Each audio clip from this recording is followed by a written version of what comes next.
xibaar yu wér te wóor ca tàng ba abonnez-vous pour ngeen di mën di jot suñuy vidéo. daleen ak jàmm seen chaîne bi di Buzz 221 HD am naa ko jàppante bu daal di jaar ci diggante kii di Serigne Mboup di actuel maire bu Kaolack ak kii di Fadilou Keita di directeur général bu CDC coow loolee nu mu demee moom mooy que ne kii di Serigne Mboup ginnaaw ba Birame Souleye Diop di ministre de l'énergie bu réewu Sénégal ñëwee woon foofee ca Kaolack moom dafa jëloon ndogal bañ a daal di teewee ci cérémonie bi nga xam ne kookee di Birame Souleye Diop da ko fa daan amal ba noppi daal di jël ndogal daal di xamal nguur gu daal di nekk ci bopp réew mi que ne dootul dalalati benn ministre waaye tamit dootul dalalati benn DG bi nga xam ne état central dina ko daal di yónnee foofee ca Kaolack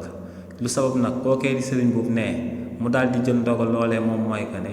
dafa porté woon plainte ñaari membre Pastef yu daal di nekk ca Kaolack ndax ne ñooñee dañoo lëkkaloo ak waa APR nekk di yàq deram di ko boole Kaolack waa yi di suul jëf yi nga xam ne moom lay amal ca ville ba nekk ca Kaolack waaye nag kooke di Serigne Mboup ginnaaw ba mu dugalee plainte yooyee ba noppi ñaar ñu mu porté woon plainte te ñu féete woon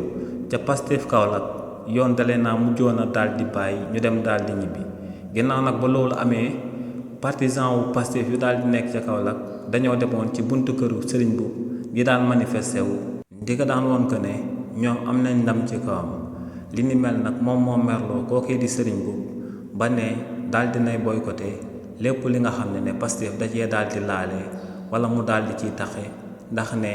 waa Pastef dañoo ànd ak waa APR yi nga xam ne ñoom ñoo leen doon xeex ba noppi di ko xeex moom ci commune u Kaolack ginnaaw nag ba Serigne Mboup yëkkatee kàddu yooyee ba noppi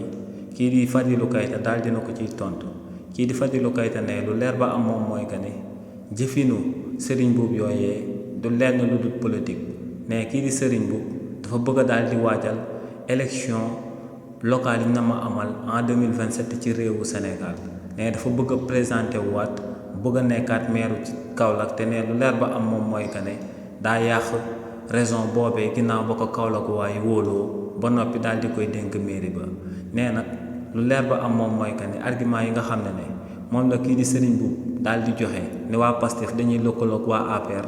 ne loolee xale buy soog a judd sax boo ko waxee day xam que ne li nga wax yenn wut maanaa nee nag lu leer ba am moom mooy que ne actuellement waa parti bii di Pastef amuñu jotu kookee di Serigne Mboup lenn rek moom moo leen ñor moom mooy ñu daal di fexe ba suqali réewu Sénégal waaye ne ci élection locale 2027 yi na ma daal di amal ci réewu Sénégal buñ si accès kookee di Serigne Mboup dina daal di xam que ne waa Pastef doy leen gàllaxndiku.